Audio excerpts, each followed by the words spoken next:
Hi, everybody. It is July 2nd, 2026, and today we are going to be covering the MoU happening between Trump and Iran, whether or not that's actually going to be a real thing. And we're also going to be covering all of the major news surrounding the big deal in America. Is America now a third world country?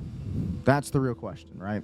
Are we really serious as a nation, or is all of this just going to pretty much take us to a place of poverty as a country? Again, we're going to be covering all of the big news. It's July 2nd, 2026, and we're going to be covering everything that's going on with the MoU. We're going to be covering everything with this Iran war and really what's going on in the news today, all of the biggest information and all of the major inflection points of our time. So again, be sure to like, share, comment, subscribe, support the information, and support the news. So again, what do you think about where things are at today? I think it's going to be interesting. Honestly, I think this Iran war is not going to end anytime soon. I do see that things are probably going to keep ramping up, right? We have all of the politicians around Trump, and again, we have Trump himself, who are pretty much doing whatever the Israelis say.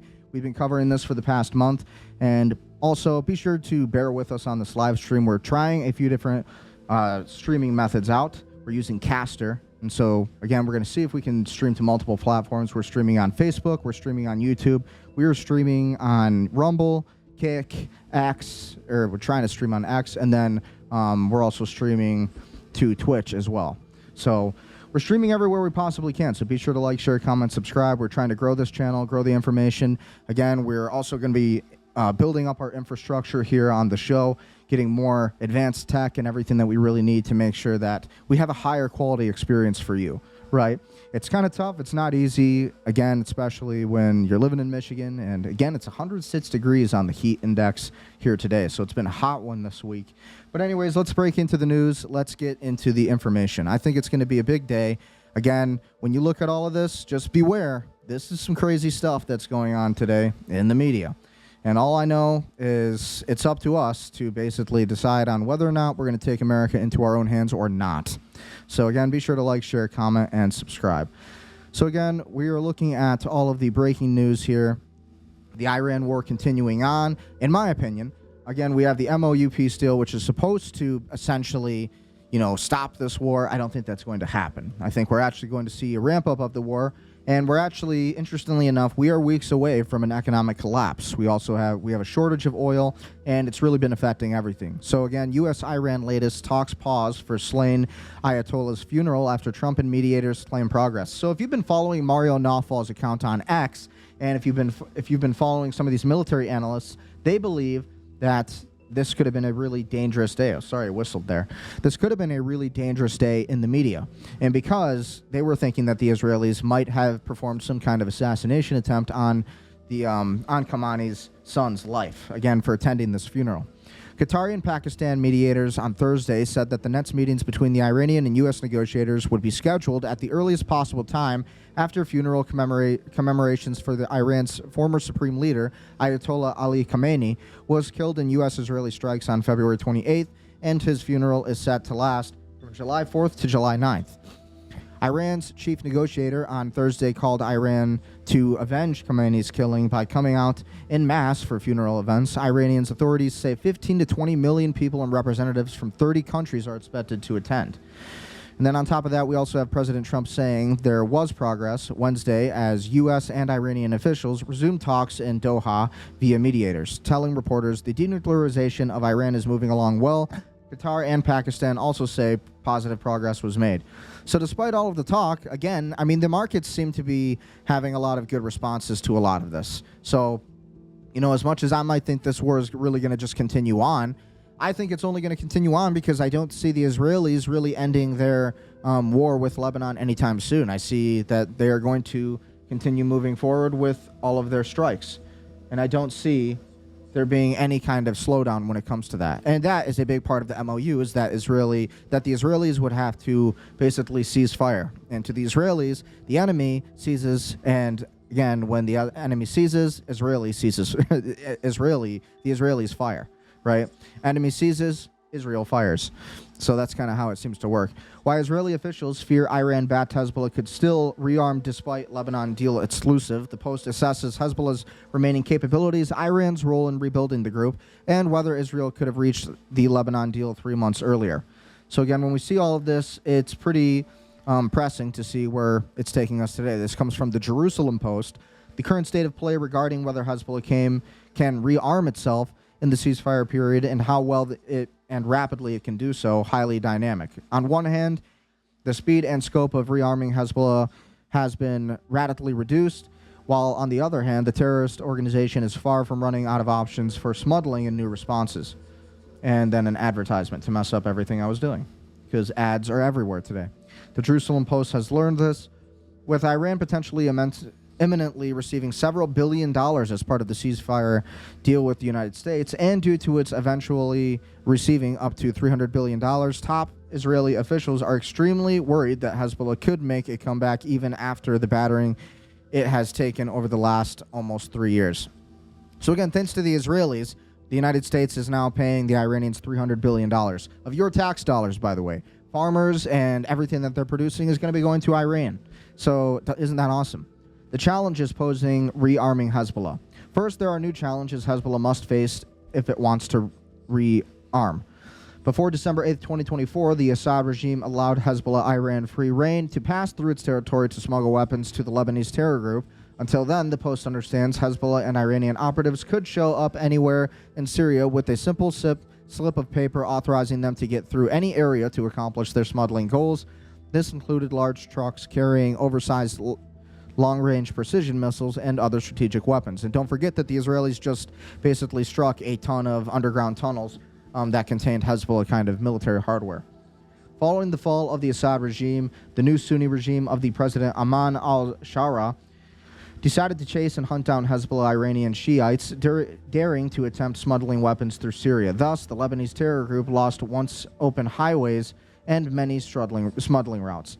The Post also learns that Hezbollah has lost much of its large industrial-scale manufacturing capability for weapons both in Syria and in Lebanon.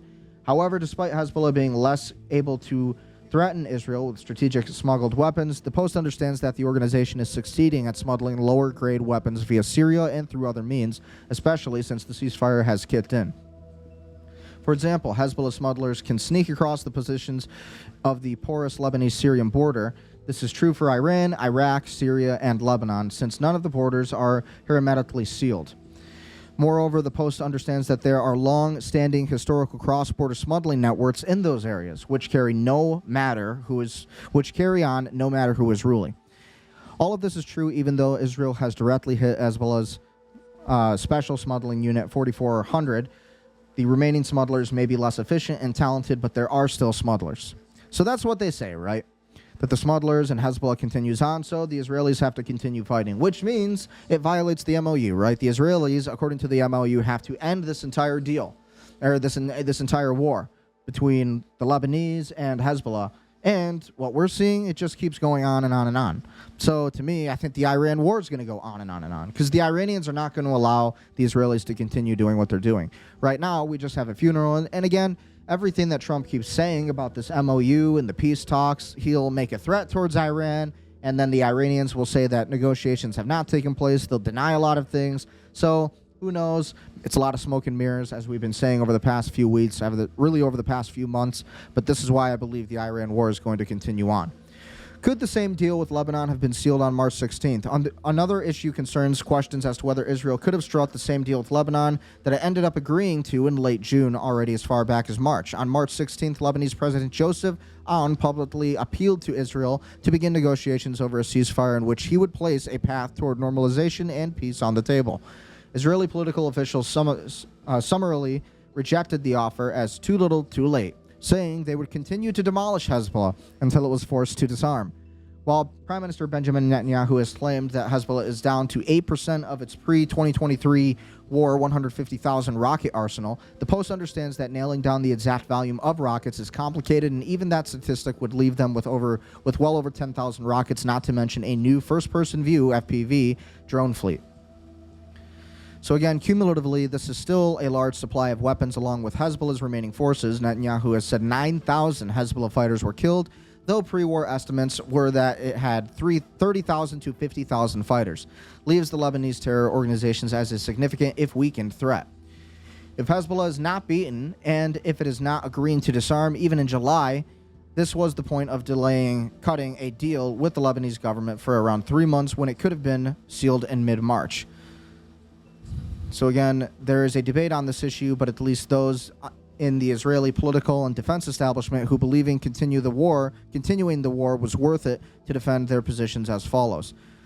The view would be that Aoun is ready for a deal, but under very different conditions, and even if Hezbollah is far from beaten, the Hezbollah of March of this year still posed a greater threat than what is left of Hezbollah today. Israelis also viewed Aoun's March offer as framed around a full withdrawal as an opening condition. In contrast, the late June deal flips the burden onto the Lebanese armed forces, starting with partial IDF withdrawals from only 2 locations in favor of LAF presence in order to check that Hezbollah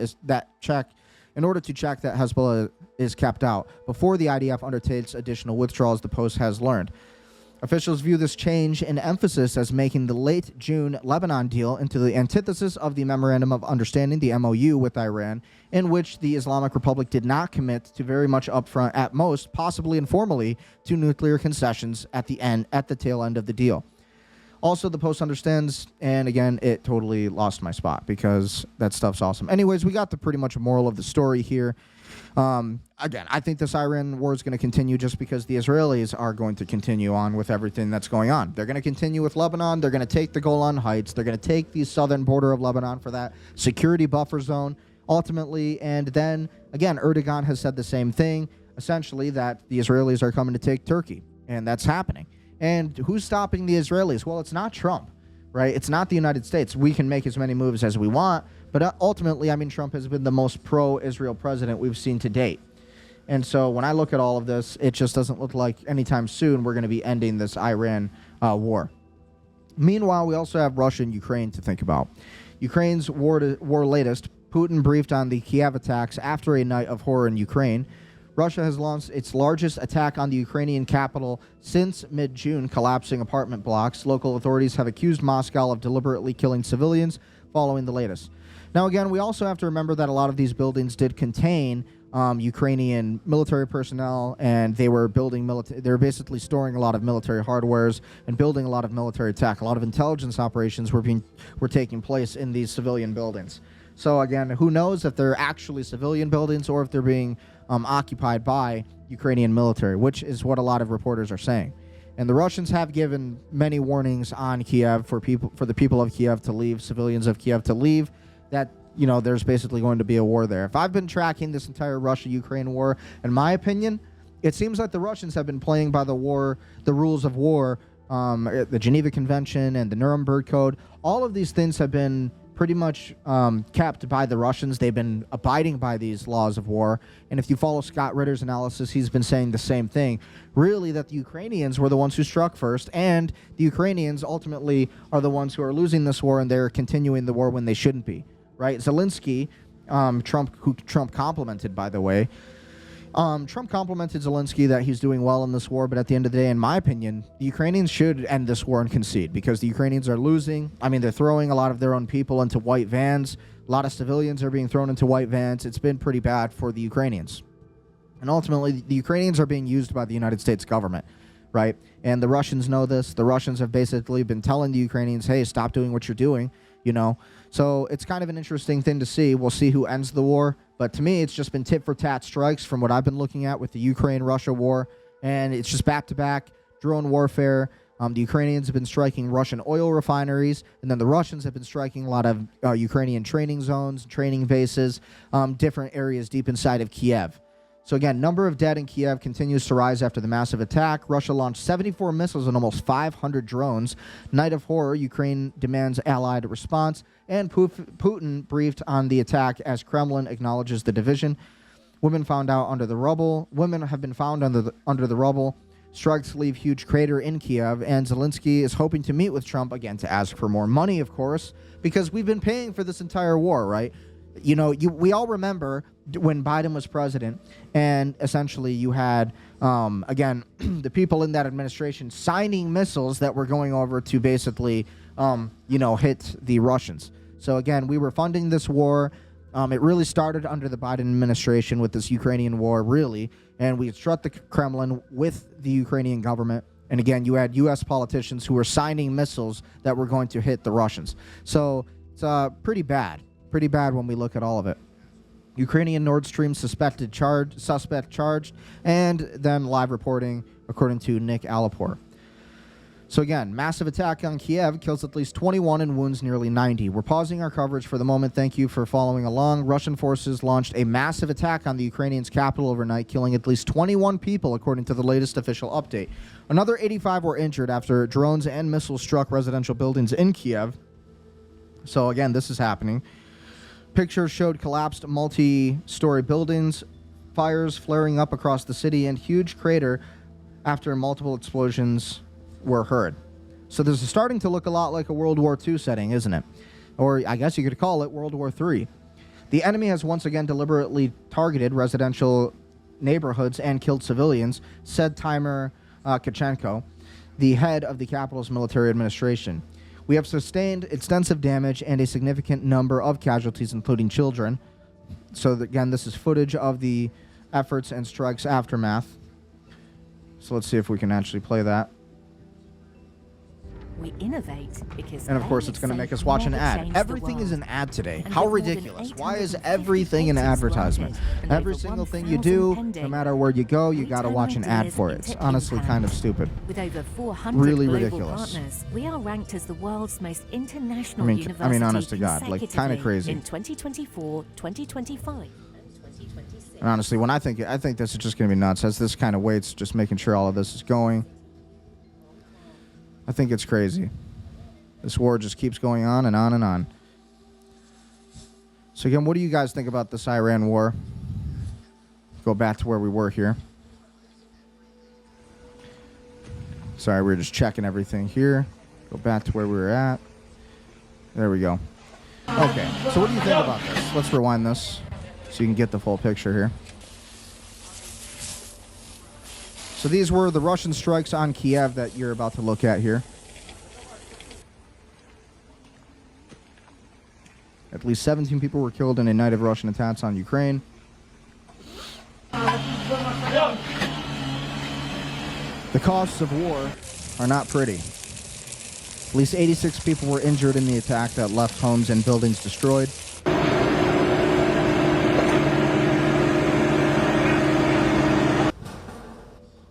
Russia launched 74 missiles and 496 over on this entire war. They could have been going hard like this the entire time, and it's sad, it's tragic, but really, I mean, the Ukrainians do need to concede this war, in my opinion, or it's just going to be really bad for Ukraine. The Ukrainians cannot win this war from what we're looking at right now. And again, I'm not against Ukraine. I'm just kind of analyzing this from my point of view. Again, the Russians, yes, you could say the Russians are running out of money and there's a lot of problems with the Russian military. All these things are true. But again, we do have to be objective about what's actually going on. You know, Russia's defense ministry said its massive attack used long-range, high-precision weapons launched from the air, land, and sea, and drones. The ministry said it was a retaliation for Ukraine's attacks on Russian civil infrastructure without elaborating. A lot of oil refineries were struck by the Ukrainians, by the way.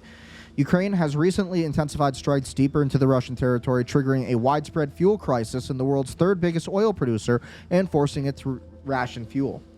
Europe's correspondent Elster Bunkel explains that this has increased pressure on Vladimir Putin and may have prompted him to lash out. So again, here's another clip covering some of this entire thing, what he had to say about it. And again, with a 30-second ad that it's going to make us watch. I'm so sick of ads these days. Like, I'm really getting tired of it. And it's a Hong Kong ad. Like, sorry, it's not even an American ad. Like, 400 global partners. This is who I have to watch this advertisement for on my screen. Like, come on. Like, really, can you play like an ad that people are going to use and pay for and buy? Okay. So let's unmute this now. It was coming. President Zelensky, the Ukrainian president, was in Dublin yesterday because Ireland takes over the presidency of the European commission for the next 6 months. And so he was there as part of those celebrations, and he was in a news conference and said that they had intelligence that Moscow was planning this attack, and he warned all the civilians in your discretion is Kyiv advised to make sure that they either took shelter in bomb shelters or underground or heeded warnings. And the intelligence was right. For hours overnight, Kyiv shook to the sounds of explosions. Hundreds and hundreds of missiles, ballistic missiles and cruise missiles, which the Ukrainians do struggle to shoot down, and drones, mainly residential, targeted at least on the Ukrainians are having now into a real effect on the ability, and that is we're now really feeling the war, probably in a way that they haven't done in such a profound way for the last 4 years, and that in turn is putting a lot of pressure on Vladimir Putin, and Putin is not one who is going to be forced into a negotiation. And so what we're seeing is, so again, when we look at that story, happened last night, pretty wild.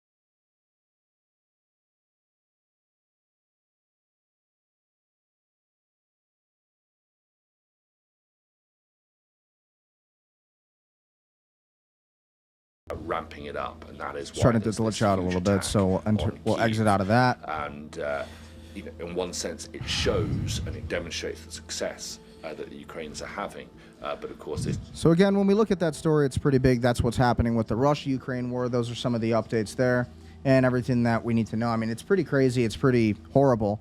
Again, I think the Ukrainians are really losing this war against the Russians personally. The Ukrainians have struck hard on oil refineries in Russia, but ultimately at the same time, we also have this entire Iran war, which is holding everything up on the U.S. soil side of things. So who do you think's winning the Russia-Ukraine war? You tell me. But ultimately, in my opinion, I think the Russians are winning right now, and I think that we're being told a much different story because, again, the Ukrainians are basically being used as a proxy of the United States. We're basically fighting the Russians with the Ukrainians, and this started under the Biden administration, and now the Lindsey Grahams have been pushing this entire thing. So again, as we can see from the Strait of Hormuz today, moving on from that subject and moving on to the Strait of Hormuz and what's happening on the maps, the marine traffic, nothing is changing. It doesn't look like there's real progress being made. It doesn't look like there's a lot of flow-through traffic happening in the Strait of Hormuz, and it looks like we still have a lot of congestion in the areas of Fujairah, and a lot of anchored down crude oil tankers here. Again, not a lot of movement through the Strait of Hormuz. We have a lot of false vessels like we have this Devil Ray or whatever this was called. A lot of these different vessels that are kind of false vessels. And a lot of Omanian vessels are basically going ghost on this entire map. Okay, so then in the Persian Gulf, when we look at the Persian Gulf, we look around Karg Island, nothing's really changed. A lot of these vessels, if you go and look at them, are Iranian vessels, fishing vessels, which are oftentimes turned into gunboats and things like that. So Karg Island's not being taken. We have a large cluster of different crude oil tankers, and these areas here, same spots. Nobody's moving. So nothing's moved. Nothing's really changed, at least from what we're able to see on marinetraffic.com. Kuwait City, where a lot of U.S. bases are. Again, Kuwait just got attacked, along with Bahrain, not too long ago. Maybe like last week, I think. We also have Qatar, the guys who pay Tucker Carlson. And Qatar's also been getting hit, and we have a lot of military bases here. But again, as you can see, we have a lot of clustering of crude oil tankers in this area. And then Bahrain over here. So not a lot of movement in the Strait of Hormuz, and whatever they're saying on the news, nothing's really changed from a month ago. And again, we also have Bahrain, the Bab el-Mandeb Strait, southwest Yemen here. And we still have the same amount of traffic we've had a while ago here. So nothing's really changed there from a long time ago. from about the last few months, this entire map pretty much looks identical. Nothing's really changing. There's no new patterns that we're really seeing. The Suez Canal pretty much has the same amount of traffic going through it, you know.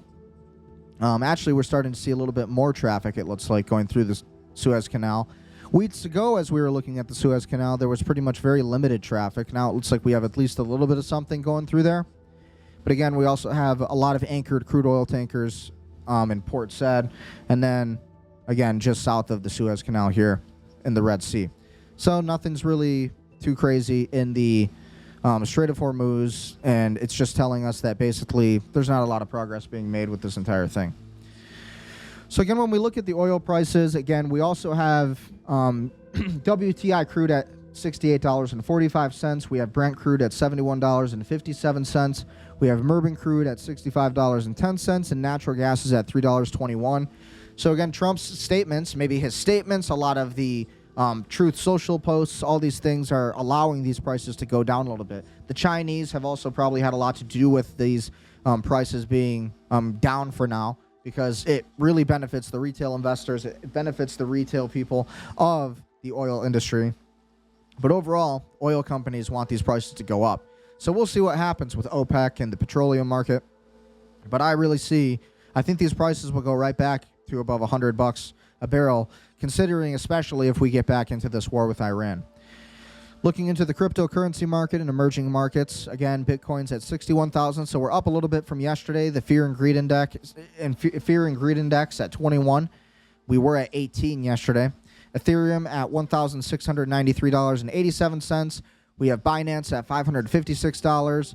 We have XRP at $1.08. We moved up a little bit there. We have Solana at $80.56. Wow, Solana's up 20% in the last 7 days. That's kind of crazy. So Solana's moving up.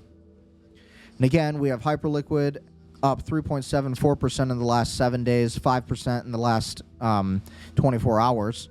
So Hyperliquid's been doing pretty well, performing pretty well in the past couple months here. Stellar Lumen's pretty much going down, but it's been up in the past 7 days, about 11.76%. Cardano it's up 12% right now, 12.8% at 15 cents.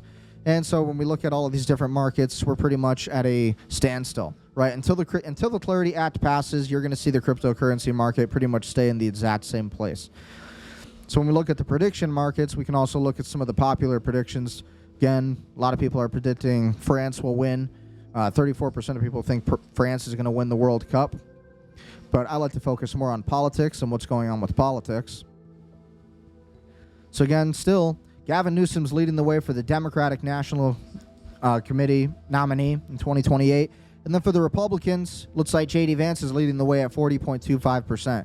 What do you think about J.D. Vance? Who do you think will win the Republican presidential nominee? Will it be J.D. Vance, Marco Rubio, Tucker Carlson, or Ron DeSantis? And for the Democrats, do you think it'll be Gavin Newsom, Alexandria Ocasio-Cortez, John Ossoff, or Kamala Harris? And between all of these people, who do you think is going to win?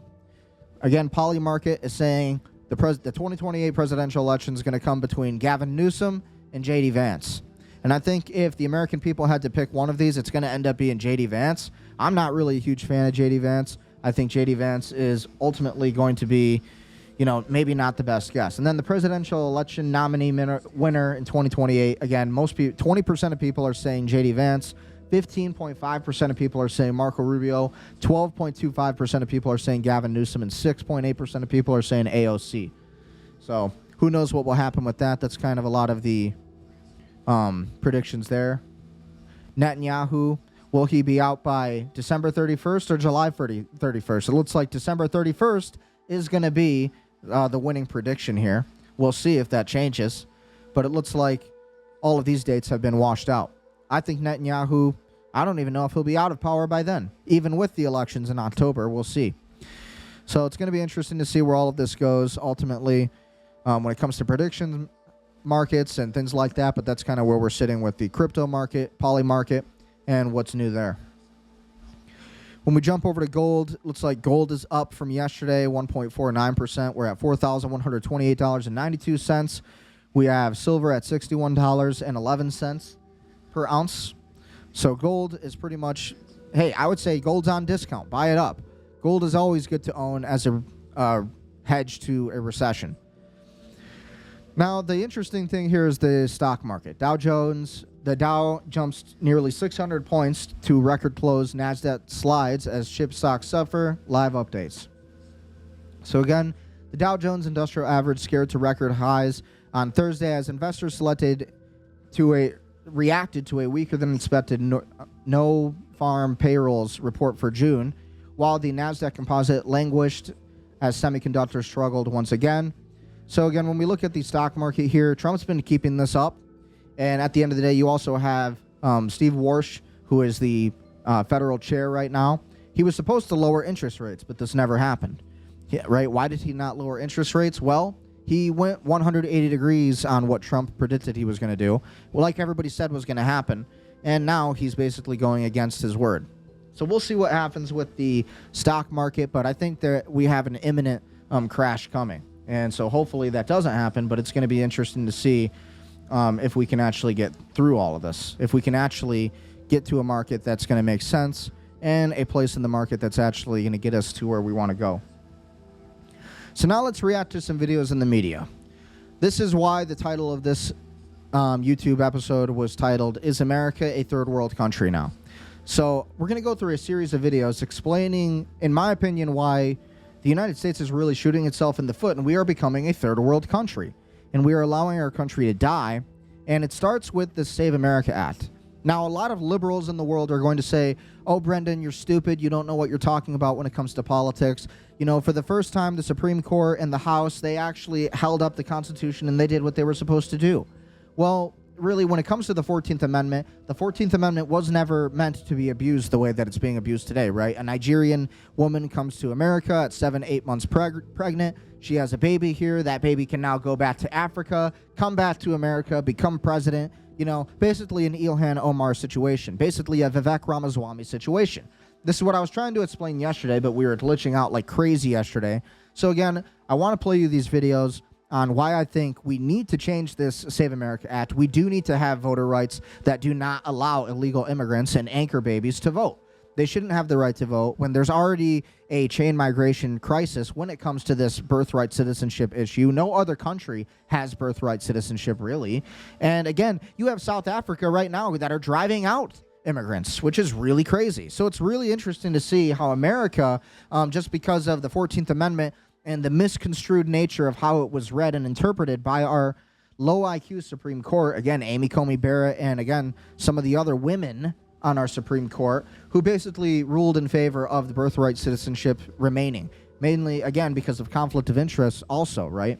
You had politicized opinions from our own Supreme Court basically ruling on this. Amy Coney Barrett has a Haitian child, adopted Haitian child, and here she, you know, of course she would vote to keep birthright citizenship. And then you also have, again, an African-American Supreme Court justice who, in the Constitution now, it says they knew the assignment.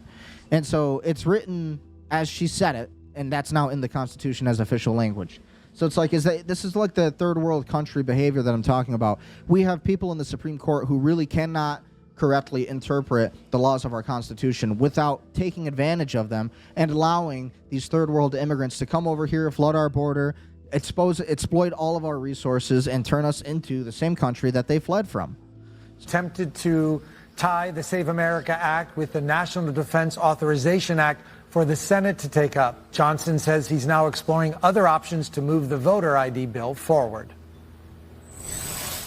It is possible. We've got 2 or 3 different ideas on how to make the Save America measures fit into the budget reconciliation process. One of the ways to do it is to create a grant program to incentivize states to enact election integrity measures. There are other ways as well. We're discussing all those. That is going to be a big component of what we send to the Senate. Yeah, and we need to send this to the Senate, and I think it really does need to be changed. You know, it's like you have to look at this, you have to see this and know that this is a major problem with the United States. This is a real flaw in our Constitution in the way that we actually interpret the law, because we cannot allow third world immigrants to come over to our country and exploit us of our resources. We just simply cannot. So again, this is from the Shadow of Ezra X account. Ben Shapiro has released an emergency warning to all Americans saying that if Democrats win the midterms, they will immediately investigate, impeach, and attempt to prosecute President Trump. Shapiro is concerned about military funding being cut and wants the U.S. military to continue fighting around the world. There's a possibility that President Trump gets impeached in the House and then convicted in the Senate. Why? Well, a lot of people are talking about President Trump's World Liberty financial deal and how he basically made, hundreds of millions of dollars overnight, essentially, from scamming a bunch of his own voters who basically invested in World Liberty Financial and Trump meme coin, and essentially now he became a billionaire. And again, in the first term, Trump had no money. In this term, Trump is wealthier than he's ever been. And so these are some of the reasons that they're talking about why they can impeach Trump. And then you have Ben Shapiro over here saying, hey, no, actually, America, you need to keep this going because we need you to be fighting our war in Iran for us, Israel's war in Iran. Because, again, that's who Ben Shapiro fights for, is the state of Israel. So this is really what's going on. The Senate, they would move to impeach President Trump. There's an outside shot. They could even get a conviction in a Senate split between a Democratic majority and maybe some rogue Democratic senators. They, of course, will stymie any effort to refund our military, to restock THAADs, Patriot missiles, to build the new kind of military we need to actually challenge our enemies in the world. And again, there is, as I say, the possibility that President Trump gets impeached in the House and then even convicted in the Senate. That's all what happens if the Democrats win the Senate. So there's very, very serious stuff, and that sets it up for 2028. Because if Democrats control the Senate in 26 and the House in 26, what's wrong with his then voice? they are one step away from having trifecta in 20. Yeah, and so this is what Ben Shapiro had to say. But ultimately, Ben Shapiro just wants to continue fighting Iran at the end of the day. He wants this war to go on so the U.S. military can be strong, so that way we can continue fighting Israel's wars for them. And also, if Trump loses power, then basically the Democrats are going to put a check on Israel, which is probably a good thing because the Israelis have been taking over our entire country badly. So again, this is an analysis from Douglas McGregor. And I haven't seen this in the Western press, but I'm told by my reliable sources that there was just an attempt to kill Zelensky, and a plot was discovered by the SBU, that's the Ukrainian secret police, with the help, I assume, of MI6, which is heavily represented in the headquarters, to kill Zelensky, and this has failed. And 7 people were rounded up and promptly shot who apparently were part of this attempt. So I think Zelensky knows he's in a lot of trouble. I think he knows that his government is on very fragile territory. So now let's get back to your question. I'm sorry, before you move on, who would have been responsible for that attempt? Someone within the Ukrainian government, or is it an Alexei Navalny situation? No. Okay. No, 7 Ukrainian officers and government officials. I'm told that at least one of them is a Ukrainian intelligence officer. Coup d'etat. So it would be his own government rising up against to remove him since he refuses to hold an election. Okay. That's not surprising, but that's shocking. So again, the Ukrainians are basically trying to take out their own President Vladimir Zelensky because they don't want this war to go on. They know that they can't win, and they're also continuing to ask for money from the United States, American taxpayers, to continue this war. So it's interesting to see that his own people are now going against him, allegedly. And again, MI6 had a lot to do with this as well. So interesting to see where this is going. Meanwhile, over here in America, again, the reason that this title is why, is America becoming a third world country? Well, yesterday we rose the Somali flag on, and again, we didn't do fireworks. We just rose the Somali flag. I don't remember what city it was in. But again, this is Brockton Mayor Rodriguez canceling the 4th of July fireworks display for America's 250th. That's all I have to say. I have something to say. You lied to us. You told us we were going to have a big celebration on July 4th here at City Hall, fireworks and everything. You said Chief Nardelli didn't so-called like it, but you were going to have it. And now we're down to a 1-hour social ice cream thing. Flag raising. Yep. 1 hour. Unbelievable. 250 years. Ma'am, I know that that's not the reason why we're here, but I just want to let you know that we were not able to get a fireworks company to produce fireworks for us. Okay, yeah, right. And we don't want to do anything illegal in this community. We weren't able to get anybody to pay for fireworks and produce fireworks here, ma'am. in New Jersey here, ma'am. Sorry we couldn't do it, ma'am. But we're going to have a nice ice cream party for about an hour here for the 250th year of America. Yeah, we couldn't get the fireworks company to come out. Come on. So we're going to do the best that we can to celebrate the 4th of July on this plaza tomorrow afternoon. Yeah, right. You people didn't even try. Thank you. Look at this cop over here. Total stiff. This guy doesn't know what's going on. He's just like, yeah. What he said. What Rodriguez said. That's it for questions. Again, you always have these brown Americans who are telling us how we're not allowed to celebrate the 4th of July. You're not allowed to celebrate. You're not allowed to celebrate American heritage. Fireworks and everything. You said because apparently that just goes against what we really need to do, right? You can't celebrate 250 years of America. We need to celebrate diversity, and we need to raise the Somali flag. This is why I say in the title of this episode that America is dying and we're becoming a third world country.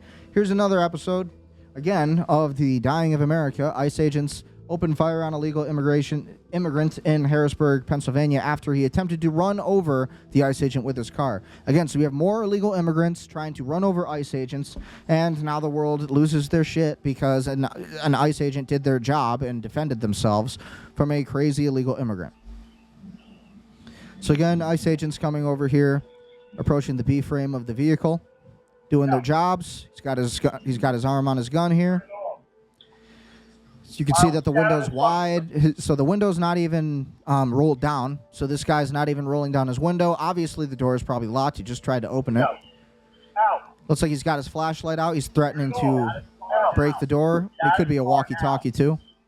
Or the window, I mean, not the door. So you actually have a pretty unsafe place here where this other officer is. He's right up here. Instead of being, like, behind that B-frame, he's, like, right up there. You got one officer over here who's just kind of watching. Not a safe place. So again, this officer ends up breaking the window. And as soon as he breaks the window, the person accelerates. The immigrant accelerates. Drives off. Nearly runs over the ICE agent. And essentially, they're going to probably catch him too because they have the license plate. But this is America in 2026, and this is what we're dealing with. Love it. Isn't it great? More illegal immigrants breaking the law and getting away with whatever they want, and the liberals cheering it on. So why else is America becoming a third world country to me? Well, I saved some other videos too. And we're going to watch this. And so take a look at this other video we're going to check out. So in this video, again, you have Laura Trump basically wondering why Tucker Carlson has been speaking out against Donald Trump. Well, it's because Trump has been selling out to Israel hardcore. At one time, very influential people who were huge Trump supporters, who were very strong in terms of their support for, the conservative. She is so pretty, though. Movement, MAGA, all of it, who seem to have started peddling very crazy ideas out there, like that Donald Trump is a puppet of, Israel, and that he is a puppet for Israel. Otherwise, why would we be fighting their war, though? Like, as much as I love Laura Trump, and I love Eric Trump, I love the Trumps, it's like, she's crazy to think that he's not owned by Israel. He's only doing the things he's doing to benefit Israel and Netanyahu. It's crazy stuff. Then why are we giving all this money to Israel? How come we are fighting Israel's war for them? Why did Trump even say, we're not fighting this war for America, we're oil rich? We don't need to be fighting Iran. We're fighting this war for Israel. We're fighting this war for Iraq. We're fighting this war for Kuwait. We're fighting this war for Somalia or for Saudi Arabia. So even Trump has admitted that we are fighting this war specifically for the state of Israel. And I mean, look at it. The Abraham Accords, the real estate deals. We have we literally have U.S. embassies being built in Israel right now as we speak. I can promise everyone out there is only one goal in mind at the end of the day for this president. It is the best thing possible for the United States of America, period, end of story. But this sort of thing, where now we're a couple months away from midterm elections, and you have someone like Tucker Carlson saying he's not voting for the Republicans in, the House and Senate race. Well, Tucker's not just one American who's feeling that way. You know, a lot of Americans, they're not getting their bills paid. A lot of Americans they never asked for an Iran war. America first is not about bombing Iran. And this is what the Trumps are just refusing to understand. We don't want an Iran war. We never asked for an Iran war. We didn't vote for open borders. We didn't vote for the birthright citizenship to be held up. We voted for birthright citizenship to be destroyed. We voted, as Trump supporters, we voted for our country to be taken back and for America first to remain America first. We didn't vote for Israel to have billions of dollars handed to them, and we didn't vote for our politicians to accept billions of dollars from the state of Israel and AIPAC. We didn't vote for that. We didn't vote to bomb Iran and school children. We didn't vote to send our U.S. military out to Iran and start another 20-year war. None of this is what we voted for as Trump supporters. So Tucker is just one American out of millions of Americans who are feeling the same way. And granted, I've been super against Tucker Carlson because he's been so pro-Islam and he's been very pro, Sharia. He's been really kind of cucking for the Muslims recently. And as much as I understand what he's saying, right, he's right that, the Iranians are doing more for the state of Lebanon. The Iranians are fighting for the sovereignty of Lebanon. But at the end of the day, what is with Tucker Carlson constantly talking up Qatar? And this is why Laura Loomer does call Tucker Carlson Tucker Qatarlson. So this is why a lot of people are saying that. As much as I love Tucker, as much as I love Trump, we need just America first. We need the Nick Fuentes. We need real Americans, James Fishback. We need people who care about this country, maintaining a Christian Catholic identity in our country, not choosing Muslims to run our country, not choosing Jews to run our country. We need a Christian Catholic country. And this is where my position is really at. So again, when I look at all of this, I think it's just crazy, So look at this story. This is why America is becoming a third world country. This is why I named the episode this title. It's really because of this video. So take a look at this. How many of you live in a place, whether it's rural or suburban, where you can't add anything to your home without getting the city's permission for it, to this degree of insanity? Watch this video. Hey, so the government won't let me live in this treehouse that I spent the last 4 years building, and the reason is incredibly stupid. As we already established, the county said I could build a treehouse, and the county seats changed. The new guy said, hey, no, never mind, you need a permit for that. And that turned into like a 1.5-year battle, and they didn't want to give us a permit. And when they finally did give us a permit, they said, okay, fine, you can build it, but you need to make it bigger, up to 1,200 square feet, to meet our minimum size requirements, so we can tax you more. So we got the permit, and now there's a new problem. Now they say that my parents cannot build a house on the same property, which is over 100 acres, by the way, because now the treehouse is the primary residence, so we can't do another house. So we meet with the county again, and we're like, hey, so the treehouse is still only 750 square feet. We have not made it bigger, which means it meets your size requirements for an accessory structure, so we should still be able to build a main house over there. Nope, that's impossible. Why is that impossible? Well, because our ordinance strictly prohibits building the accessory structure before the main house, because then people just never build the main house. Mind you that George Washington, he literally slit the throat of politicians and British people, tyrants, for taxing the tea at 1%. And now we have basically city council people who are telling you can't build another house on your own land. This is tyranny. This is why the revolution happened in 1776. This is why it all went down. Yeah, but we're actually trying to build the main house, right now. We're trying to build it, but you're saying no. So we go in circles and circles, and they're just like, sorry, it's impossible. You cannot build another house on the property. So my dad's like, well, can we just apply for a variance? And he's like, yeah, you can, but they'll definitely deny it. And then I found a loophole. I said to him, why don't we just divide the property on paper, draw an invisible line down the middle, and then my parents can pull a permit for this property, build their main house, and when they finish, we can reassemble the properties, and the treehouse becomes an accessory structure to the main house. Well, yeah, I guess that could work, but you can't get a certificate of occupancy for your treehouse until your parents' house is finished. Which means I can't live in it. Because in 2026, you need the government's permission to live in a house that you built. So we had to pay surveyors thousands of dollars to draw invisible lines across the property so that my parents can build on the exact same property. And then when they finish, we will pay them thousands more dollars to erase the invisible lines and put the properties back together. Otherwise, I have to nearly double the size of the treehouse. So in summary, I can't live in the treehouse because it's an illegal structure and it's not big enough. But if I make it bigger, then it's okay. But also now it's too big, so now my parents can't build a house over here. But if I draw an invisible line here, then they can build a house over here. But I still have to make the treehouse bigger. Unless I erase the invisible line after my parents' house is done, then the treehouse is okay. But I still can't live in it until my parents' house is done, because you can't build the accessory structure first, according to the city ordinance, even though it's already done. So I guess my wife and I will just keep living in this leaky, mold-infested camper. And what makes this even more interesting is that they tried to jack up the property tax bill this year because they claimed that the treehouse was done and that we were living in it. But we also don't have a CO and we're not allowed to live in it. So which is it? Make it make sense. I'll pay the freaking increased property tax if I can just live in my stupid house. The comments are gonna say, bro, just live in it anyway. How will they know? All that being said, my hope is that when my parents actually break ground, which should be in the next couple of months, I can convince them to give me the CO and I can actually move in. I feel like that's a perfectly reasonable request. We're not trying to cheat the system. We're not trying to work around the rules. We've got a main house and an accessory house. That's all we're trying to do here. But they're making us go run around in circles and waste a ton of money on invisible lines. Anyway, stay tuned to see how this story develops. So this is absolutely crazy. As a real estate agent myself, a Michigan real estate agent, I can tell you I think this is absolutely nuts. And this is why, honestly, we need a revolution today. We need like a real revolution. We need an actual like 1776. This is just crazy. This is exactly why our founding fathers fled Britain, is because the king would do crap like this. Like, why is it a problem for you to build on top of your own land? Why can't you build another house on your own property that you are paying taxes for? You're paying your mortgage every month. I don't understand. Why does there have to be all these rules? You got to apply for variances. You got to apply for certificates of occupancy and all this crap because you wanted to build a tree house and then a guest house next to it. You need all of this stuff that really shouldn't be needed.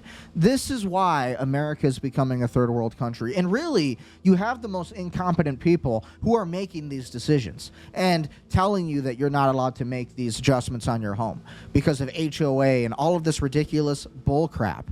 Like, this is why America is becoming a third world country. We need a revolution. We need to revolt. We need a 1776. And honestly, maybe these people would learn that you don't get to tell us what we can build or cannot build on our own property that we pay taxes for and that we pay our mortgage for. That's just my position on it. And ultimately, it's crazy. It's crazy that you can't own your own land. You can't own your own home today. Like, even here in Michigan, you can own your home. You could pay it. You can own a $250,000 home. You pay all of the bills. You pay it all off, $250,000. Guess what? You can live there for 10 years, and if you don't pay your property taxes every single year, house gets taken away from you. Is your home really your own home? This is why they call it a mortgage, right? And what is a mortgage in Latin? It means a death note. So really, they've made it impossible to own land because they want an excuse to steal your land and to tax you into oblivion until you can't afford it, and then somebody else can go and buy the property from you. And they don't want you making decisions that actually benefit your own life where you can actually build on your own land. It's absolutely crazy. As a real estate agent myself, this is what we need to fight against. Other realtors should fight against it too. This is absolutely nuts. People deserve the right to have their own property and build a tree house on their own damn property without the city council saying, no, you can't do that. Well, you cannot do that. Well, you need a certificate of occupancy for the treehouse, and you need to apply for the variance, and there must be a surveyor who certifies that this land is permissible to put a guest house on top of it. It's like, this is true tyranny. So again, this is why America is becoming a third world country and how quickly this happens. Meanwhile, you got a 96-year-old woman who faces eviction for praying too hard, for partying too hard at a retirement home.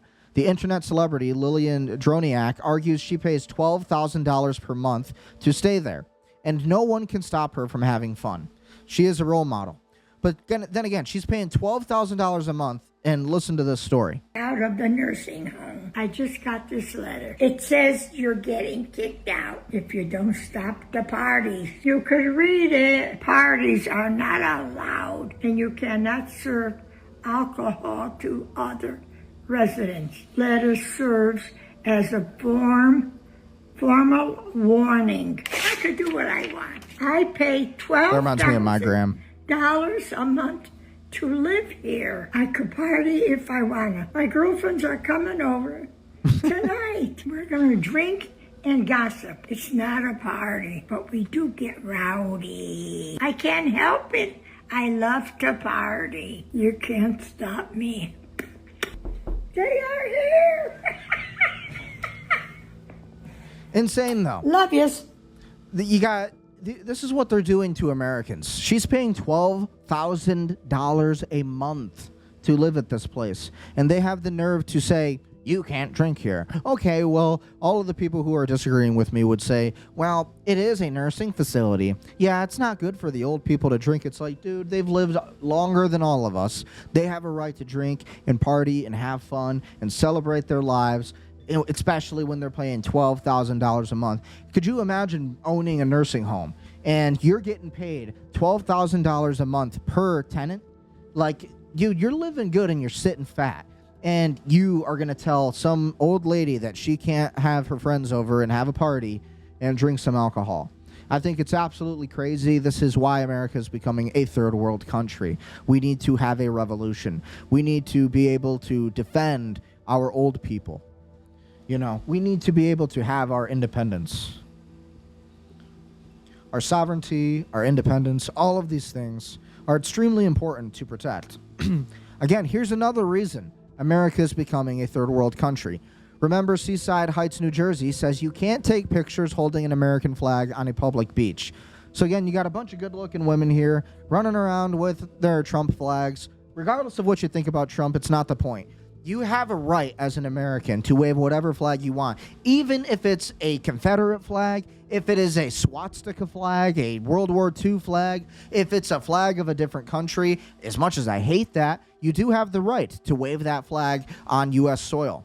And nevertheless, a flag promoting your own president. And so watch what happens. Watch what these cowardice police officers do to these young ladies. Cops are over here. Good looking chicks. Just having a good Look over a time. dozen cops. Really good. Because we walked on the beach to take a photo with a Trump flag. You know you're free to go. You don't have to stay here. Because I'm waiting for my friend. Okay. But don't you have better things to do with your life? No. No. And it couldn't be more annoying about it. Like, these people couldn't be more annoying about it. He feels like a real badass. This cop feels like a real badass, right? And it's crazy because this is just another rule follower cop who would never go to this. You won't go to the city and actually, arrest real criminals. You won't go and arrest the, thugs that are committing real crimes, right? You won't go and arrest all the drug dealers, and you won't go arrest all the pedophiles. You won't go arrest the traffickers. You won't be proactive about that. You'll be proactive about somebody waving a flag on a beach. Insane. This is the problem with America. This is why America is becoming a third world country. What a coward police officer. And I say that as a cop myself. This is a police officer. Of course not. A coward police officer. This is not a police officer. Nope, you're the focus right now. It's easy. It's easy. And look at his, like, he just smiles like a smartass right in her face. Like, this is why people hate cops. This is why people hate law enforcement. This is why law enforcement has such a bad name. It's because of these kind of police officers. What a total bitch. It is easy. It's easy to come after us. It's not easy to go after drug dealers. It's not easy. It's only Trump people that you want to come after. You know where there's drug dealers? It's only easy. Oh, you wouldn't know because you don't do your job. You wouldn't know because you don't do your fucking job. After people for taking pictures with the Trump. And then they all laugh. Like, this is the most sycophantic thing. It's us versus them. And I can say that as a police officer. You'll see this all the time as a cop. It's always this us versus them mentality. It's always a, well, they're not the police. Ha, ha, ha, ha, ha. We can do whatever we want. Ha, ha, ha, ha, ha. And then you have these cops just laughing right in their face because they wanted to wave a Trump flag and have a good time. And when they get called out for it, oh, they put their hands on their breasts, on their vest, and they sit there. You American, dirty Americans. Yeah, we told you couldn't wave your flag. It's just the most cowardice, cringe thing in the world. Flag. Get a fucking job. Get a fucking job. For real. Like, do your job as a police officer. How about you go after real criminals? You want to see some real criminals? Let's go through some real criminals right now. Here's another traitor cop in the UK. Okay, so get this story. UK police threaten to arrest for future crime. Minority Report comes to Britain. Look at this.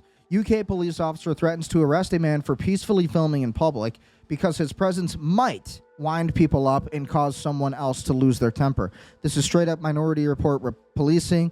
They're not arresting him for any actual crime. They're not even claiming that he's breaking the law. They're saying, we can arrest you to prevent a breach of peace, meaning we're going to punish you in case some random person gets angry at your legal activity. Think about that. If someone gets so wound up by a camera that they want to attack a person holding it, the rational response is to arrest the aggressor, the filmmaker, not the person exercising the right to film in a public space. How on earth can you justify detaining someone for something that hasn't happened and that might have never even happened? It flips justice on its head. The person minding their own business and their rights becomes the problem, while potential troublemakers get their feelings protected by the state. Officers should be de-escalating and protecting lawful behavior. The First Amendment, again, I know this is in the United Kingdom, so they don't have a free speech. They don't have a First Amendment. But again, not threatening people with arrest for hypothetical future crimes by officers. So listen to this fake cop, this fake UK police officer, which is, all of this is coming to the United States today, by the way. This is all coming to America. People. Look at this. People are approaching me. Okay, and all I'm saying is if you carry on, then there will be issues, all right? With the people? With the police. Why? How is that possible when I'm not breaking any laws? Me and my colleague, we've explained it many times. I hate the arrogance of cops, and I'm saying this as a cop myself. I have sworn the oath to law enforcement. I've been a police officer for a long time, and all I can say is I treat the people with respect. I treat the people knowing that they have more power than me as a cop. I know that the people, like the people basically pay for our taxes as police officers. Their taxes pay for our salary, right? And these are people in the UK, these cops, so arrogant, so aloof, they couldn't care less about the public, and this is the way they get treated, the people. For having a camera out and, documenting your feelings, your opinions, yes, it's annoying as a police officer to have a camera in your face. Yeah, it's not the most comfortable feeling, but damn it, it's a right. And people have the right to film. People have the right to have an opinion and to be on social media and to be journalists. You don't have the right to tell somebody, we're going to arrest you because we don't like what could or could not happen. We can arrest someone to prevent a breach of the peace. To prevent a breach of peace, she says.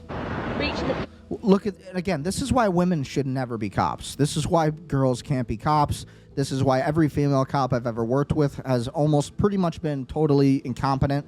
Like, they just don't know what they're fucking talking about, ever. Like, this is just insane. But he has to be doing something wrong. Yeah.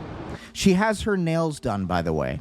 Like, pretty little police officer, female cop, got her nails done. It's like, okay, females shouldn't even be cops. And because they don't understand the law. Look at this. We're arresting you to prevent it from you doing this. We're arresting you for filming to prevent any future person that might be offended by you filming. So because you're filming, we don't want somebody to be offended, so we're going to arrest you before somebody may or may not get offended. This is complete tyranny. This is why we can never become like the UK in law enforcement. Wrong.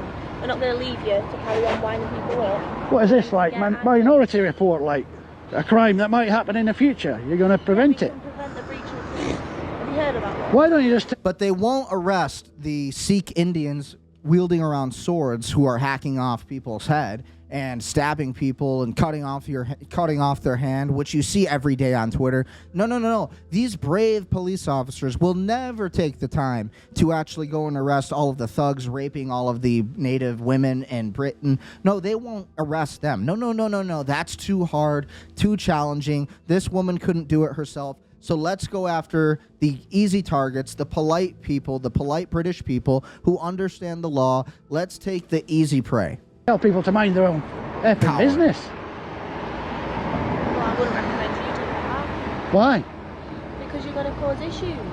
We are here to stop anyone attacking anyone or anyone getting... We are here to stop anyone from attacking anyone. If you are filming and if you offend someone, then we have the right to prevent that breach of peace from happening. We will arrest you if you could potentially or potentially not offend somebody with your camera.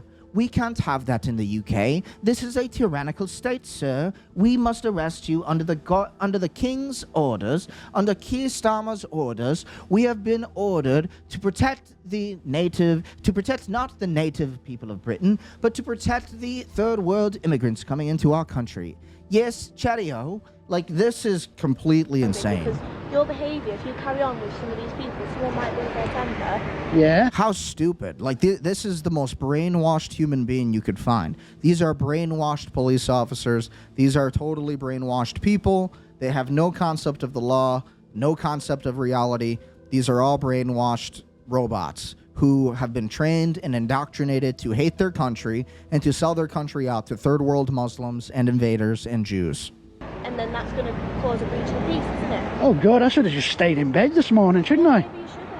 You should have stayed in bed and not filmed anyone, because in the UK, we protect no one who believes in freedom of speech. We protect the Sikh Muslims and Sikh Indians, of course. We only protect the invaders. We can't protect you. How could you think such a thing? Meanwhile, you also have British police showing up late at night at the home of a woman with an autistic son to ask her to delete a video posted on social media because it had caused someone anxiety. The British police are a joke, and they really believe they're heroes for this. They sit around at the office talking about how heroic they are for arresting people for free speech and having an online opinion, and they think they're heroes. They really think they're heroes. They really think that they actually stand for something. They really think they make a difference. And they really think that they deserve to be police officers and that they're making a real difference. That's the crazy thing. While meanwhile, their own people are being killed, stabbed to death. They are being overrun. The entire city of England, the UK itself, the whole country is being taken over by third world migrants. Meanwhile, a woman with an autistic son, a native British woman, can't even have an opinion on social media without the British police showing up to arrest her. What are you here for, please? Coward. I am. This is such tyranny. Like, these people need to be killed, honestly. Like, these cops need to, like, not ever be given power. Or they need to have the power stripped away from them. The people of Britain need to rise up and revolt against these cops, truly, in the most aggressive means necessary. This is why the founding fathers... The reason I'm filming you is because I'm sick of the harassment. Every time I open the door to one of your offices, they are filming me. So now you know how it feels. Now it is 2:30 in the morning. Can I ask why for a second time tonight you are disturbing me and my son in my home? Yeah, because there's I've been made aware there's videos that have been posted onto social media, including those that were made this morning. This morning? What made this morning? And of my officers that have been round this evening. Right, and... So I'm here to kindly ask that you remove said videos from social media. No, I don't think... These are real police officers in Britain, in the UK. I know this isn't on American soil, but this is coming here to America. We're already seeing videos like this all over the internet. I got more videos coming up shortly after these to show you just how not just America, but also all of Europe is becoming a complete police state. And these cops need to be stripped of their badge. They need to be completely overrun, stripped naked in the streets. They need to literally be humiliated, and all of their rights need to be taken away the way that they are taking the rights of the native people of Britain away. And I say this as a police officer. As an American police officer, these aren't police officers. These are enforcers of the state, of whom are trying to destroy the rights of the native people of Britain. There needs to be no rights for these cops, and there needs to be a revolution, a real physical revolution. I've broke the law, so I don't think I will. And also, I want to advise you that you might well be committing offences under the Malicious Communications Act, okay? Okay, well... Robots. So, like, this is the stuff you see in movies. And these guys think that they are real heroes. They actually think they're real heroes. They do this to a woman with an autistic son, and they think that they're real heroes for this. Dame Diana Johnson will explain that to me when she sees the video, won't she? She is a qualified barrister. She wasn't a director of social services, so she'll understand my case well. At this point, my son reported abuse. You failed to protect him. He was... Remove the videos from social media. Good night. You need to remove the videos from social media, Mom. We are only here because of the social media, because you offended the state, you offended our prime minister, and we are only here to enforce that. We do not care that your son was assaulted by a migrant. We do not care that you were raped or you were groped by any kind of third world Muslim. We do not care if an African threatened to kill you with a knife. We do not care if a Sikh Indian takes your hand off. We do not care. We are here to enforce social media policy of the state. Officer. I'm advising you. And I'm asking you to leave now, please. Offences under the Malicious Communications Act. Good night, officer. Having said that, I'll leave you to it. Thank you. Good night, officer. And may I ask, please do not come back to my house and disturb again. We'll probably need to speak to you tomorrow. I don't think you will. I haven't committed any offences, officer, so you needn't be speaking to me at any point. You may well have done, I'm afraid. No, I don't think I have. Revolution, baby. I'm telling you this as a police officer. Consider it a green light. Honestly, we need to take back our countries. These people need to literally rot in hell. All of these fake cops who are enforcing social media policy, telling you to delete a post, but they won't have the balls to go and arrest a rapist who is literally raping a native British woman. They won't have the balls to do that. They won't have the balls to go and stop a trafficking ring or do any kind of investigating on that. No. They'll welcome more of them in. They're good. You're bad because you had an opinion on social media. You came to my house recording me. I have a right to record you. Yes, you do. This is my home. If you don't want to be recorded, don't knock on my door. I've been recorded by people in law enforcement too, and I can tell you I've never complained about it. I understand that that is the right of the American people. I know that this is from England. I know that this isn't in America, but I'm using this as an example because all of this is coming to America soon. Because everything you see happening in the UK is going to be happening in the United States very, very soon. Okay, so look at this video. Now, this is in America, and again, clearly doctors, and if you say they aren't doctors, you're a racist. So look at this. You have a bunch of African Americans completely acting like animals. It's like watching World War Z, and this is happening in America today. This is what we tolerate. This is what we put up with. Again, you have American police who tell you you're not allowed to wave a Trump flag and take a picture on a beach, but then these people are allowed to do this. You for the candy. Fuck me. Whoa.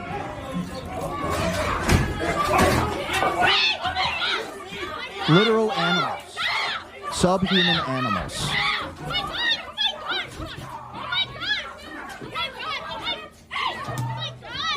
And if you notice this, you're a racist. You're a racist if you notice it and say something bad about it. Like, if you look at this behavior and if you say that this is completely insane, if you call these people the thugs that they are, if you say that, yeah, this is animalistic behavior, you are called the racist for it. And so wait and see what happens when enough of this is tolerated by the police. And if you try to record it on social media here in the United States, people like me are going to be the bad guys for talking about it. If you notice that these are total thugs and criminals, you're a racist.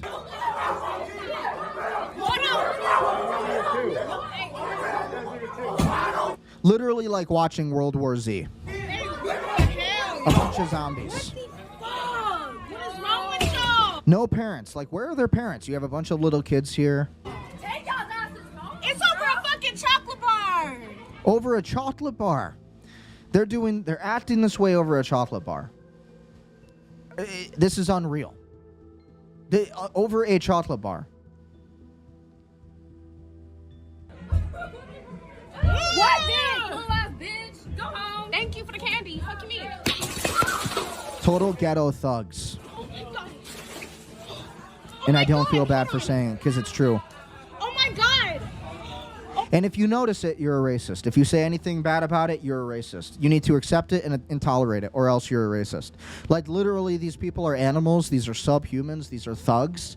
And they should be treated like thugs. They should be placed in a cage, and that's true, which is a jail cell. And that's exactly what should happen. Here's some more behavior from our greatest African-American neighbors here in America. June 24th, 2026. Viewer discretion advised.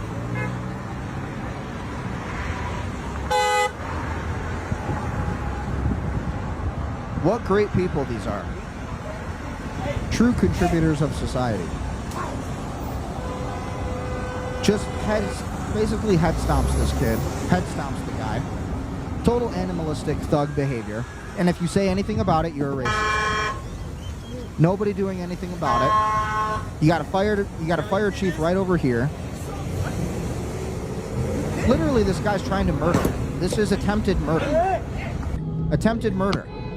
He's on the ground, continuing to just fucking knock this guy out, hits him in the head. Nobody doing anything about it. Like, somebody run over this guy with your car, please. Like, honestly, do some justice. Like, he is gonna kill this guy. This guy's gonna wake up and he's gonna knock him out again. So then this guy knocks him out and then falls on the victim.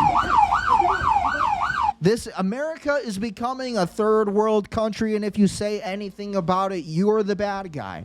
I'm the bad guy. Brendan Ecker, I'm the bad guy because I say the truth, and I get censored because of this. But look at this. You look at this behavior. It couldn't be more obvious. We are living in a third world country because of third world human beings. Yes, that is third world behavior. You go into a store, and because you want to go and steal a chocolate bar, and because the owner says, no, you need to pay for the chocolate bar, you then take a traffic cone and break a freaking window of that store with it. Like, honestly, that's thug behavior. That's a ghetto thug behavior. And then you have this video where this guy's been kicked in the face 3 to 5 times now. He's getting fucking knocked out. Nobody's doing anything. Everybody drives by. The police finally show up. They tackle the guy, but tackle him on top of the victim. The guy's probably going to die. Like, you look at this, and nobody's allowed to talk about it. If you talk about it, you're racist. If you talk about it, you get censored. If you talk about it like Brendan Ecker does, you're a bad person. You're an extremist. When these people need to be in prison, we need to lock them in a cage. They need to be never given human rights ever again. They should never be able to see the sun ever again from their jail cell. They should be given 1 meal a day. They should be in solitary confinement under the fucking under the basement. And they should have the key locked away. And then the problem solved. Or you just deport them back to their nation of origin. Or we could do that. But it's like any other response is insanity. And people just coping with insane, complete criminality. These people need to be in prison for life. Who knows if this kid's even gonna, like, make it? Kid's probably gonna die. And then you got these guys. How many cops does it take? You know? 1, 2, 3, 4 different cops on one guy trying to arrest this dude. Oh, never mind. A 5th cop you got here. And this guy's still resisting arrest. And he's going to say, you cops are motherfucking racist. You guys racists. Seriously. Wagging his feet around, resisting and obstructing arrest. Insane. Meanwhile, the victims over here literally probably got a concussion, a fractured skull. And hey, if you notice it, you're a racist. That's the country we live in. If you talk about it on YouTube, you're a racist. We can't promote your channel. We're going to take all of your impressions away. You're an extremist if you talk about this. Insane. It's actually just justice to talk about this. It's justice to expose these people because this is what's happening everywhere.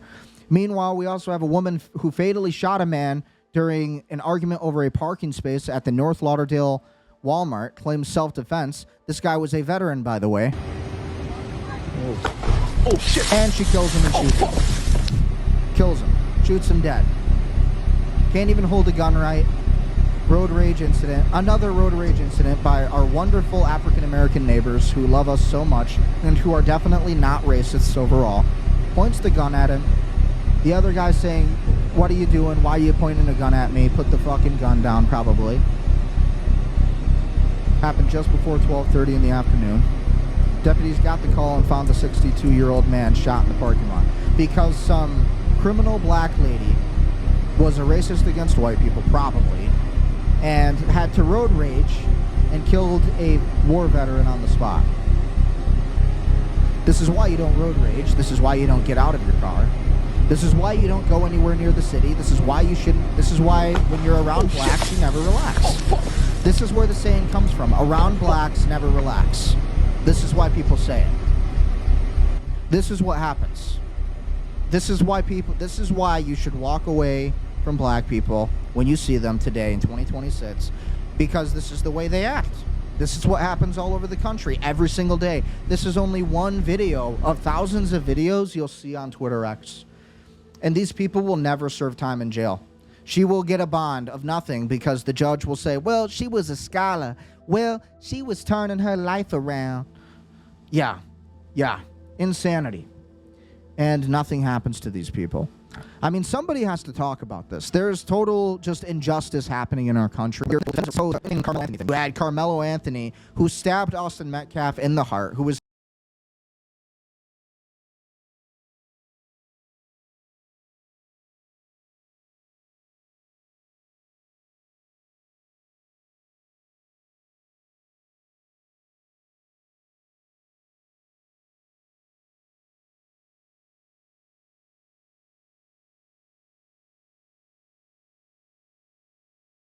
an innocent kid, 4.0 student, and again, Carmelo Anthony was in somebody else's tent, and he's told to leave, and so what does he do? What's the logical response? You stab the kid in the heart.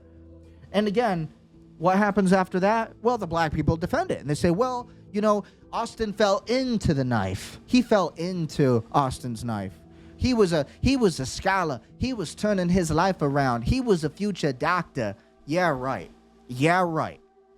Ironically, Carmelo Anthony had what shirt on again? It said, fear God. Yeah, he had no fear of God. And I bet now he fears God. I bet now when he's going to be serving 35 years in prison, if he's lucky, he's not going to serve 35 years. He'll be out in probably 10 to 15 years on good behavior, which who knows. But at the end of the day, it's like this is the country we live in today. No consequences for total crime and for thuggery behavior. Nobody goes to jail for it. It's all allowed. It's all okay. So again, this is why you need to have 10 kids right here. So again, if you're somebody who's a good person and you follow the law, on a more positive note, this is really true. You need to have more than 10 kids. I've always wanted to have 10 kids. To hear me out though, because I think I just discovered the coolest thing you can possibly do. If you have 10 kids and your 10 kids have 10 kids, because my 10 kids, I'll train them to have 10 kids, and then that generation has 10 kids as well, I'll have 1,000 direct family members when I have grandchildren. And if you just keep going, my fourth generation will have 10,000 kids. My fifth generation will have 100,000 kids. My sixth generation of family will be literally 1 million people. One more generation from there, 7 generations down, will be 100 million people. That's more people than the entire country of Canada. We could literally take over the world, and it's just 7 generations away from me. And instead of the third world having 1 million kids, it would be like our own country. This is why you need to have more than 10 kids. You need to have a lot of kids. Completely and totally. 100% true. Meanwhile, again, in the UK, Muslims are absolutely trashing the UK. This is the consequence of living in a third world country. This is what's coming to America, guys. It stinks too. In Dearborn, Michigan. Remember, in Dearborn, Michigan, the police chief bragged and was very proud to have a 45% Arab police department. Well, this is what Dearborn's going to look like. I predict it. You'll see Dearborn is going to look like this. This is the UK, but again, it's all a warning for what's coming to America. This is what's coming to This is what's coming to America. This city in the UK. Look at the fucking state of it. No wonder this country's fucked. The dirty, smelly bastards. Oh, it stinks too. Fucking disgusting. Look at it. Fucking Jesus fucking Christ. Look at the fuck. The sad part is people will say, oh, the UK is a dump. I don't want to go to the UK because it's a third world country now. Yeah, why do you think that is? Because they imported millions of Muslims and Somalis and Africans and people who had no concept of actually how to live, and people who disrespected the entire lands, and they conquered it and specifically to destroy it. And so now people call the UK a dump when it's like, yeah, they're a dump because they imported the third world. You import the third world, you become the third world. Fucking state. You smell it? Monkey bastards. There's like nothing that pisses me off more than seeing the beautiful UK where my ancestors come from. My ancestors are mostly Scottish, mostly on my mom's side, my ancestors are Scottish, a lot of Irish. And then on my dad's side, you have a lot of Swedish, Finnish, German DNA. And so it's like when I see these videos, I hate it. You know, and I have a little bit of British DNA too. And I look at these videos and it just makes me absolutely sick. This is what happens when you allow a third world country to take over your country. And this is why we can never allow it. This is why we need to actually have standards for where we live. We need to actually want to live in a beautiful country again, or we're going to completely be a third world country ourselves. You know, when we are allowing crime to happen at a degree of which has never been precedented before, and when we are allowing this total anarchy to exist in our country and nobody does anything about it, nobody talks about it, well, what do you think is going to happen? You are going to have a third world country. And this is why I keep saying, today we're living in a third world countries. So again, we can no longer accept the extraordinary high levels of sick leave in our companies. We are abolishing sick leave by telephone and introducing the requirement to submit a medical certificate from the very first day of illness. We know this is a tough decision, but we can no longer afford this competitive disadvantage caused by prolonged absences from work. This is the beginning of third world Nachteil durch lange Abwesenheiten in den Unternehmen nicht länger leisten. Germany Chancellor Mars. Zum 01.01.2027 Wir befinden uns mit den nach Corona exorbitant gewordenen Krankenständen in den Unternehmen nicht ab. Wir schaffen die telefonische Krankschreibung ab. Sick leave certificates issued over the phone. Unbelievable. Now, if you're using this if you're going to, actually enforce this against all of the third world immigrants who are coming in, then it wouldn't be the worst thing to do. Und führen die Vorlage einer Arbeitsunfähigkeitsbescheinigung ab dem ersten Krankheitstag ein. Das ist eine harte Entscheidung, das wissen wir. I can't even watch it. It's just crazy when you look at it. It's just, the entire Europe and America is dying. And again, if this is happening in Europe, then it's going to happen in America next. This is Representative Chip Roy. And he nailed it on pausing immigration. Just stop it. We need to. 100%. I feel like Chip Roy right now. Of a ruling by the Chief Justice. I'm Chip Roy. Brendan Ecker is like Chip Roy. This is how I feel. As some sort of plaything. And now today, the United States Supreme Court manufacturing out of thin air a complete abomination of a ruling by the Chief Justice, suggesting that you can simply become a citizen from being born on dirt, thereby validating the abhorrent practice of baby factories and moving people here to be born to be able to become a citizen, leaving us under total fraud choice but to do what we must do to say, pause immigration. Just stop it. Stop all immigration, because if it's going to be exploited for people to come here when they're pregnant, people to allow somebody who's working for the Chinese Communist Party and to come here and have children to become American citizens, and then have our laws exploited like they were under the previous administration. It is why this Congress should act to pause all immigration. This Congress should act immediately to codify what the president has been doing to close the loopholes under asylum and parole, the catch and release policies, and to codify those that a future Biden and Mayorkas administration cannot do to the American people what these radical leftists did to the American people. And then dare sit here and testify under questioning by my colleagues that we need to have more taxpayer money going to the local jurisdictions to make up for what they caused. Totally. So it's like what he's saying is the 14th Amendment was not so that the Chinese Communist Party or these Nigerians who come over here in droves, and this is a fact, a lot of Nigerians do this on record, they come over to the United States in certain territories and they will be 7-8 months pregnant. They will have the child in America, right? They will go back home and basically that child will stay here, or they'll bring the child with them back home, but that child will still be a legal U.S. citizen. And so that child will then be able to come back to the United States and become an actual president. And it's absolutely crazy. It's absolutely insane. And this is the same thing. Chinese Communist Party has been doing this a long time. They've been basically using surrogates in the United States, American surrogates, to have Chinese babies who will be born in America, and basically that Chinese baby will have citizenship in America. Then they can one day run for politics, run for presidency, and then any kind of money they make, they kick it back to the Chinese Communist Party in China. And then they also steal our information and sell out our country. And this is how it works. And so you have liberals who are saying, you are an idiot. You don't understand. You don't understand. For the first time, the House and the SCOTUS has just been keeping up. They've just been upholding the Constitution. They're doing everything right. They're not.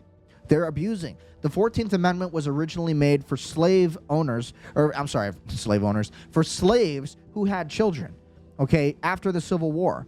So if you were a slave after the Civil War, and if you had a child here, you had birthright citizenship. You were grandfathered in. Well, that's been exploited, and basically ever since the Biden administration and because of Trump's appointed Amy Coney Barrett, who basically decided this, and then basically all of the women on the Supreme Court made this decision because they misinterpreted the 14th Amendment. And now you have all these liberals who are saying, see, they interpreted it correctly. See, that's what it's supposed to do. You're supposed to allow anybody to become an American citizen no matter who's born here. It's absolutely crazy. Absolutely crazy. This is the country we're living in. It's completely and totally fraud, and they're exploiting it for that one reason. So this is kind of where I'm at. You know, this is from Catherine Austin Fitts. I've been loving her content. This is exactly how I feel about things. They're looking at change. So this is the way to think about it. We have a problem, and it's a governance problem. You have a secret governance system, and if you look at where they're going, they're looking at changing how civilization works in a way which is very, very negative. You know, they basically want to end freedom for most people. And my point of view is that where they're going is very dark. Yeah. And I don't want to go there. I don't want to be part of the world they're building. And I don't think they have the power or the right to do this. It's very demonic. And so my attitude is we have a secret governance problem, and that's the problem that needs to get addressed. And the first thing you do to address it is you bring transparency to it. You know, people need to wake up. Turn on the lights. Yes. And that's what we're all trying to do. That's what you're trying to do. That's what I'm trying to do. We're just trying to turn on the lights, because when you turn on the lights, what you realize is, you know, they're a small group of people. They can't control everything ultimately. And not only do we need to reject we need to understand who they are and what they're doing, but then we need to, build plan B, because their plan's not going to work and it's going to make a huge mess. And, you know, when their mess is through, we need to be of America or any first world country for that matter, until people are awake to the system, until people are awake to what's really happening and going on. We need to wake them up.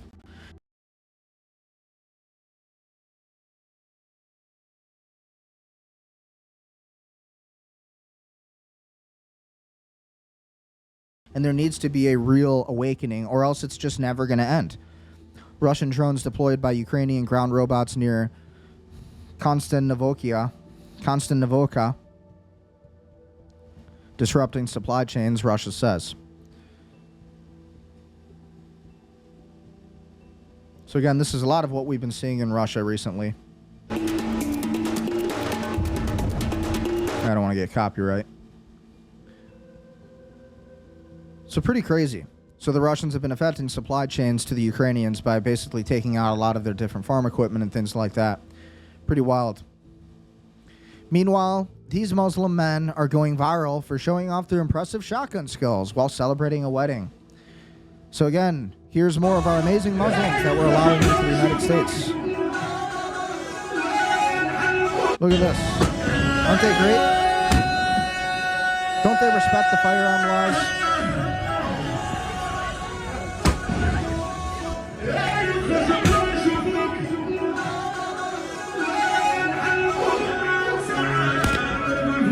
Idiots.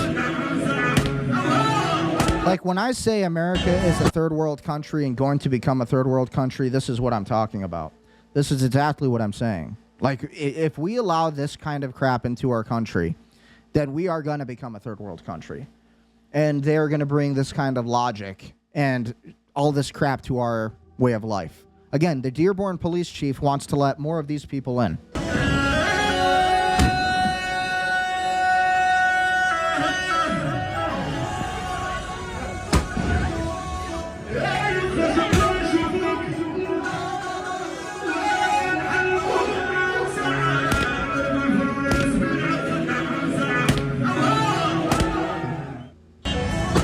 It's honestly insane.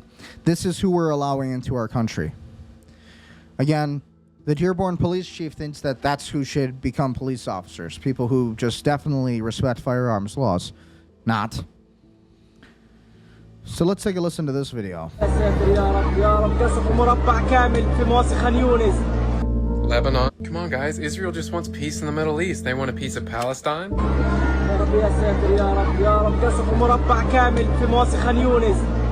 Lebanon.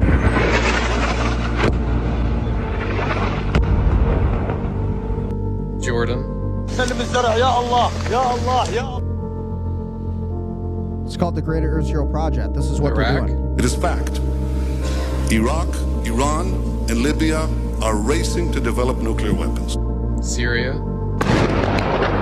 قصف جديد قصف جديد يا شباب قصف جديد مبنى هيئة الأركان خالص. Turkey and Egypt. We have to be prepared for the next war, which will be probably against Turkey and Egypt. Maybe they're not God's chosen after all. This is the Greater Israel, according You think? to the Israelis. The Greater Israel Project, that's the map that he's holding up right there. And then on the insignia of the Israeli IDF, this is another map of the Greater Israel, the territory that they want to take.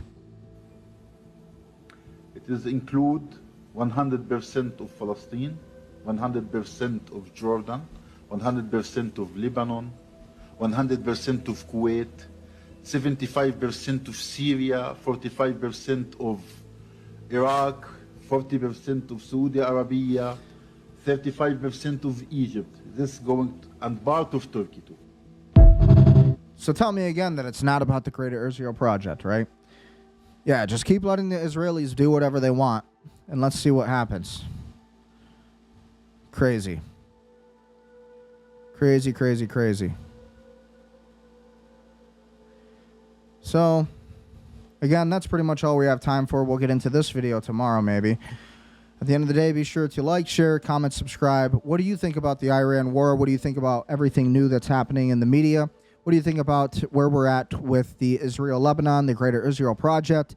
Again, we're going to come back tomorrow. We'll talk more about all of the massive news. Again, we're trying new variations of live streaming. We're trying to stream to multiple platforms at once and see how high we can get the quality. We're trying to maximize efficiency here. So, again, be sure to like, share, comment, subscribe. And at the end of the day, support the show. I got nothing else. Stay prudent, stay powerful, and stay wealthy.